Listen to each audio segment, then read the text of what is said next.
Hi, this is Andrea. I'm an autism mum. If you're listening for the first time, I'm here to be the voice of my daughter, other parents, professionals, and neurodiverse individuals through our own lived experiences. I want to give visibility to these superstars that most of the time, behind the scenes, make a huge impact on neurodiverse lives. Welcome to the Neurodiverse Voices podcast.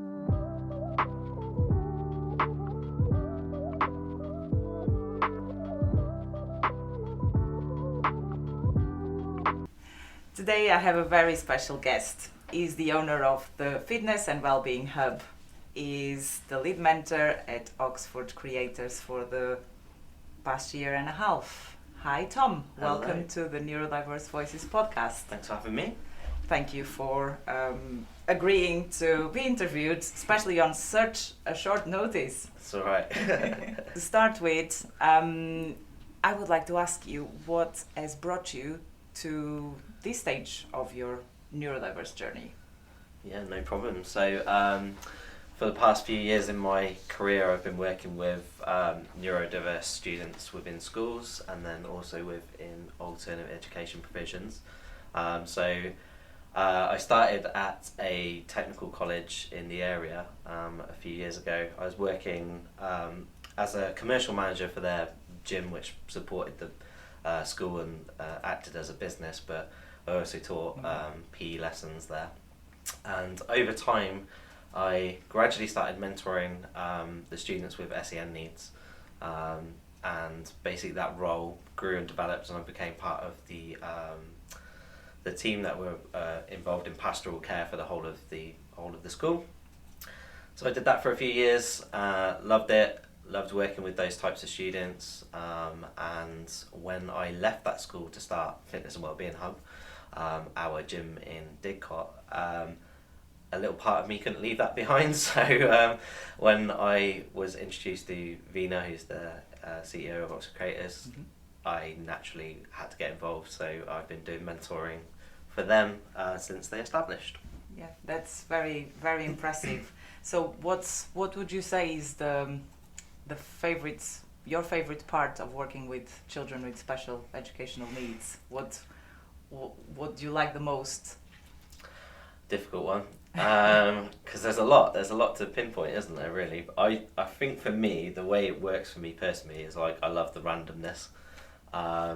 Every day is unpredictable. No day is the same. So from a career point of view, that's a really good thing for me.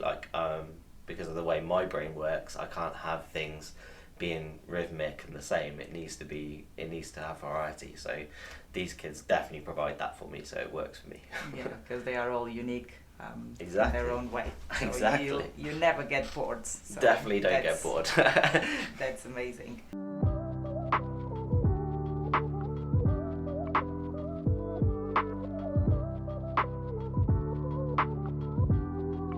So Tom, you mentioned that you enjoy every day being different by working with neurodiverse children. I'm wondering, what is your favorite neurodiverse type to work with? Could you tell us that?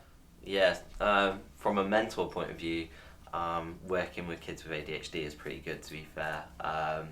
They provide, obviously they're all different, which is the most important thing to remember, but most commonly they present as like hyperactive, lots of energy, lack of focus, and for me that's quite useful because I can kind of harness my skills to like kind of not tame it or rein it in, but like to adjust the way their mind like thinks just for a moment in time. And mostly at Oxford Creators, like we'll do that by using the gym. So we'll use exercise to basically distract them, get them to focus on a singular task, which is difficult for most cases. But mostly from a personal training point of view, there's a bit of jealousy in there as well, because they have unlimited energy reserves. They can do all the things that you throw at them over and over again, and they just don't tire. So like Duracell bunnies. So that's good, and it always means that you get like a better like athletic performance out of them, and I can't get that from like the adults that I coach in the evenings, for example, like my normal typical people. are like It would exhausted after a few reps, you know. So it's Yeah. like, so It it's would good. be good that they had just a tiny bit of that energy. isn't it? Exactly, they just need that little, like a little sprinkling of ADHD just to get them to progress a little further, you know. Yeah. And personally as well, like I get jealous of it as well because I get tired doing my exercise and I'm like, how the hell are you doing that? Like, so yeah, it's remarkable in a certain way. I wouldn't mind to have that level of energy Yeah, as well. Wouldn't need coffee anymore, you know.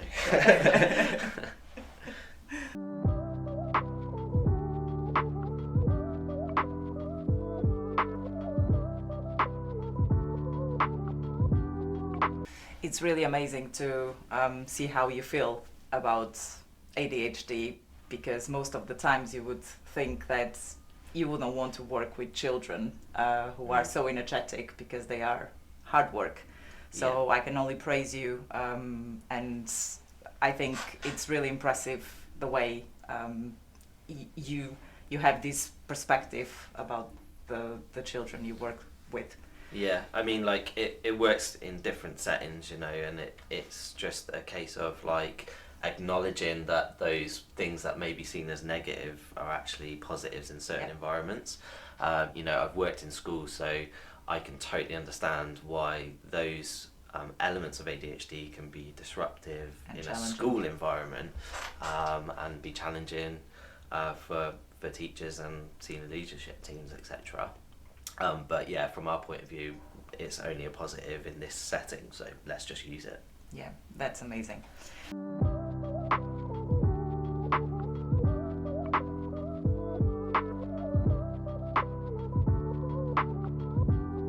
So I think you also get to learn a lot with your special educational needs children. Can you give us a couple of examples of what you learn with them? I don't know. They're always.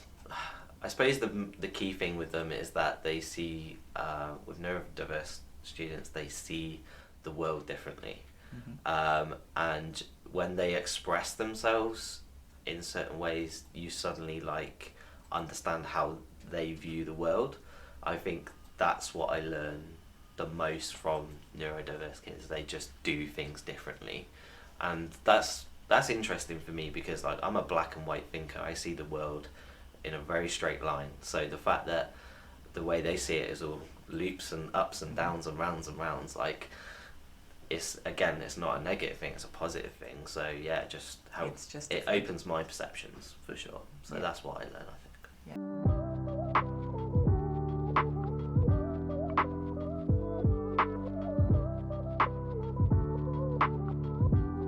So you just mentioned that you learn with neurodiverse children how they perceive the world different. So in what areas do you feel that neurodiverse children and individuals in general are failed the most? Yeah, I mean, obviously my background is education, so I'm naturally going to pivot towards that and say that education and the way that we are set up in the UK fails neurodiverse kids in some settings, not always, but there's definitely like a heavy inconsistency in education across the UK. Education doesn't work for everyone. Sitting down in a classroom doesn't work for everyone, so you know, we need to explore different options and different methods and ways of educating our students. I think you know, we could probably go on forever about how like neurodiverse kids are. Yeah, we could do a whole podcast on it really, but I think if I was to pick two other things that majorly let down neurodiverse children, one is number two would be local authority, particularly in this area. There's just not enough funding, the wait times are too long, you know, all of these things that your parents that you speak to in this podcast will know all too well about. And I couldn't agree more with that, with my own lived experience as a parent. So yeah, I ditto that totally. Yeah, and it's just like a common theme that we always see with students that come to us through Oxford Creators. And I suppose number three is like, it's probably resource and education aimed towards parents.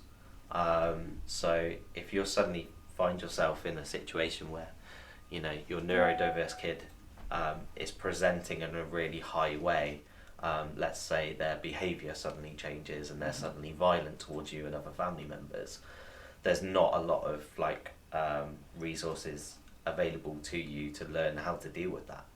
And you know, parenting is like, there is no book on it, there's no set way to parent. No. But then you add like neurodiversity into the equation as well, and it just becomes like 20 times harder, I'd imagine, because I'm not a parent yet and I don't have a neurodiverse kid, so what I say is with a pinch of salt.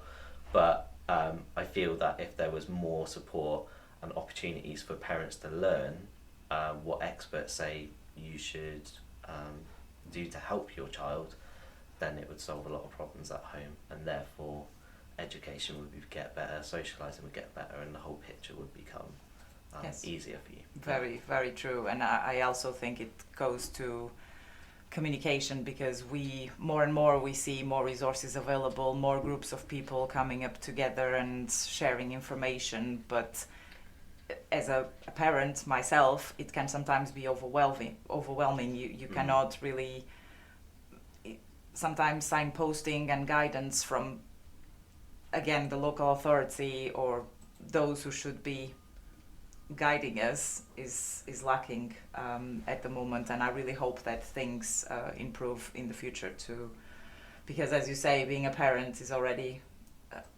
you are not born with the skills. It's something that you learn on a daily basis, and to have a bit more support would definitely be better for everyone, and it would make a huge difference. Yeah, I mean, without expert intervention, you're flying blind to a certain extent, and I think a lot of parents are lucky in the sense that they'll have like good schools teams that will guide them and poke them in the right direction, which is always good.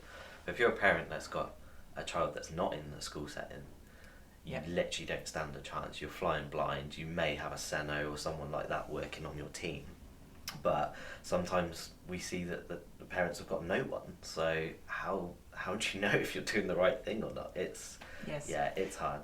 Yeah, and it also feels sometimes that it's a bit of a lottery ticket if you are lucky to have the right people supporting you, like teachers or Senkos, and if not, then you might just feel completely lost, which is a shame.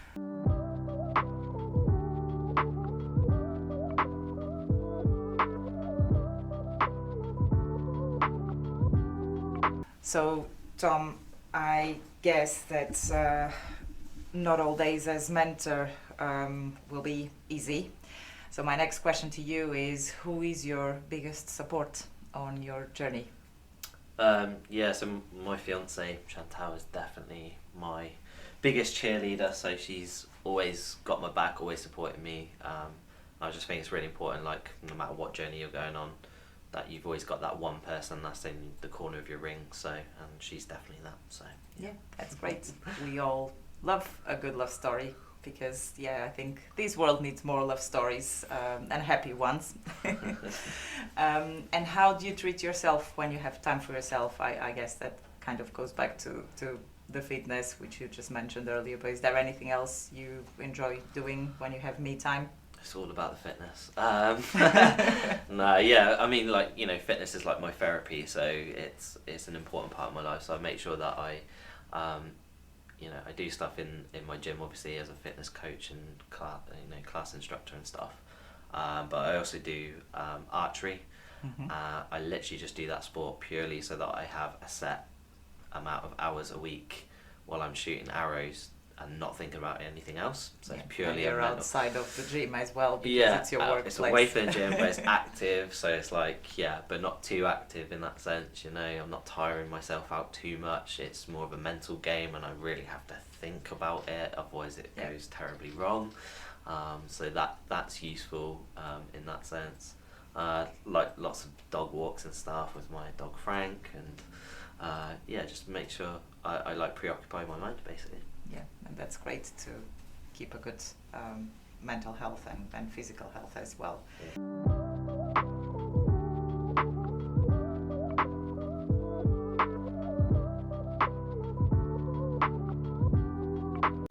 So who would you say is your biggest inspiration? Well, it sounds a bit cliche, I suppose, but I think my mum is my biggest inspiration. Mostly because of my brother who has a disability. So she has always been like an absolute solid rock in terms of like raising him and myself, of course. And on reflection, where I'm at in my life at the moment, I look back at all of those things that she did and that commitment that she had to my brother, and that, yeah, it's inspiring. And yeah, we're very lucky as a family to have her. So yeah, love her, and she knows that. But she's definitely inspirational because she's just managed to get us all through so many hard times. So yeah. Yeah, and that's great to see. And she did an amazing job. Thank you. My next question is, if you were a superhero or had a superpower, who or what would that be? Oh God. Are you into the Marvel DC world? Too many options. That's the problem there in that question. Again, I'm going to be cliche. I'm going to say I'd want to fly. It's good to be cliche. Yes. I'm not saying I want to be Superman, but yeah, definitely want to be able to fly. I don't think there's any person that wouldn't want to be able to do that. Do you know what I mean? And if you could fly, what would you do to make the world a better place for neurodiversity? Well, mostly I'd be able to make it better for myself because I wouldn't have to pay airfare. And you could just go anywhere. I don't know if you could inspire people with neurodiversity with being able to fly. I think there's other things that you could you can do to inspire neurodiversity, and I think they're just really simple things like just being a role model and trying to be inspirational in some small way, and which is what superheroes do, I suppose, isn't it? Very true. And I think when with a lot of our students, they've been through quite a lot and they can't see through the fog, as it were, and actually just being able to guide them and say, look, it's not going to be like this forever. What do you want to do when you're older? Questions like that to help them focus on their future and be positive around that future is the most important thing. So yeah, be an inspiration, be a role model, and get them to think positively. Yeah.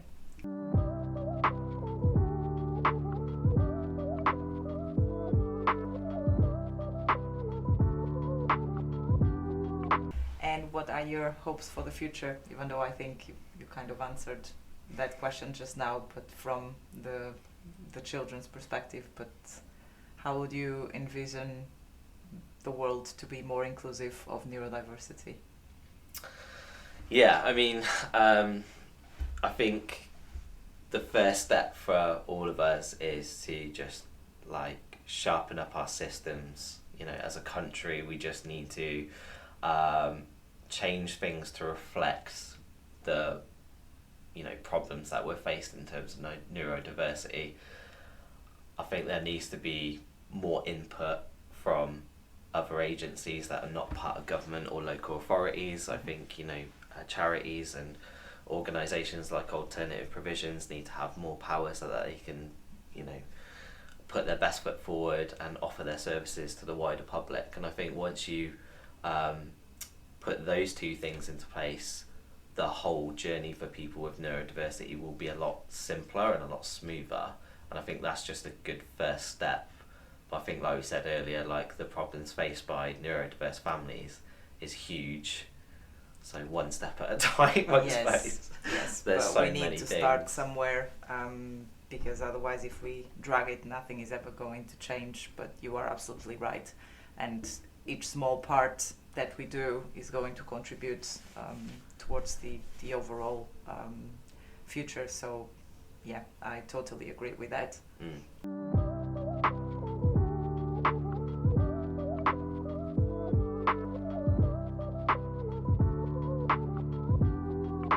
And And last but not least, and I'm gonna let you be cliche again, Yes. probably.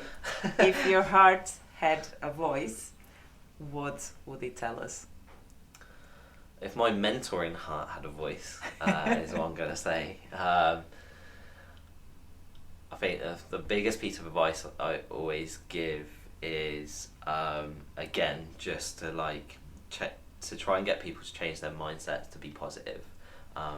When you're faced with such negativity all the time, it's really easy to look down to the floor and not look upwards as a optimist would.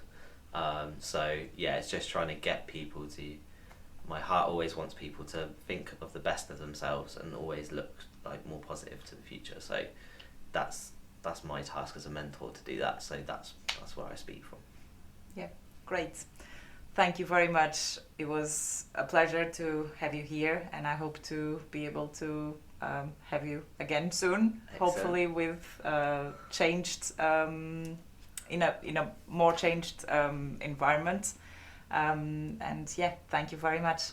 No problem.